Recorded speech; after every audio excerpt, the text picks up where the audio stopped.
It's Tuesday, August 9th, and the big story this morning is all about how Facebook is fighting back against the war on internet ads. Facebook today announced it has tweaked its desktop platform so that ad blocking software will have difficulty distinguishing a status update from an ad for razors or hotels. To be clear, Facebook's mobile app already rejects any kind of ad blocking control, but this change will make desktop browser extensions pretty much useless. You might think this is a cash grab move, but most of Facebook's users actually come to the social media site through their mobile devices, making this move more or less symbolic. It's more than a symbolic gesture for smaller internet companies, though, which have to rely on ads or subscriptions to generate revenue. At the very least, Facebook does have a tool which allows you to customize your ad preferences. It's just really hard to find. Click the little X or down arrow in the corner of the ad, then click "Why am I seeing this?" and from there you navigate to controls which disable ads from certain advertisers, as well as disable Facebook from tracking what you do on the internet when you're not on Facebook.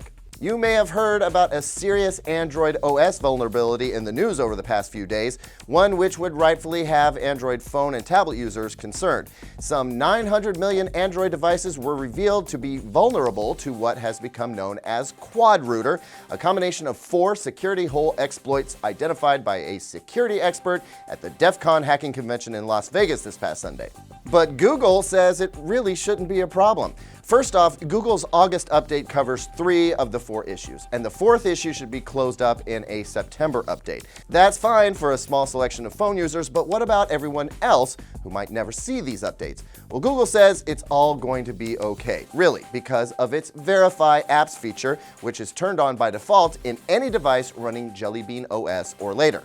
This feature scans apps before they're installed to detect any security threats and prevent them from running if there's trouble. If you have an Android running an OS version earlier than Jelly Bean, you can enable the Verify Apps feature manually. But again, as Android Headlines points out, 90% of devices are running Jelly Bean or later.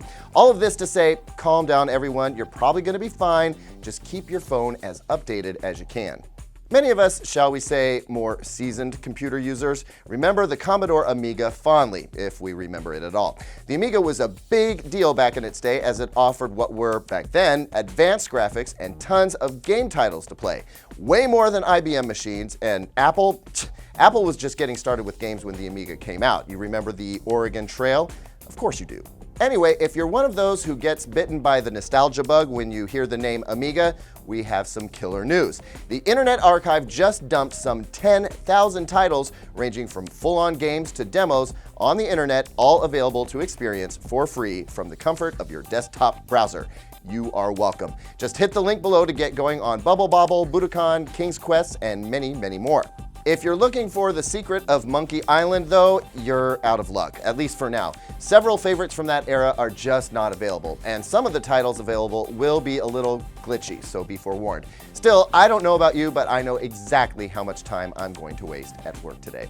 That's it for DT Daily today. Thanks for watching. Please like and subscribe, and we'll see you right back here tomorrow.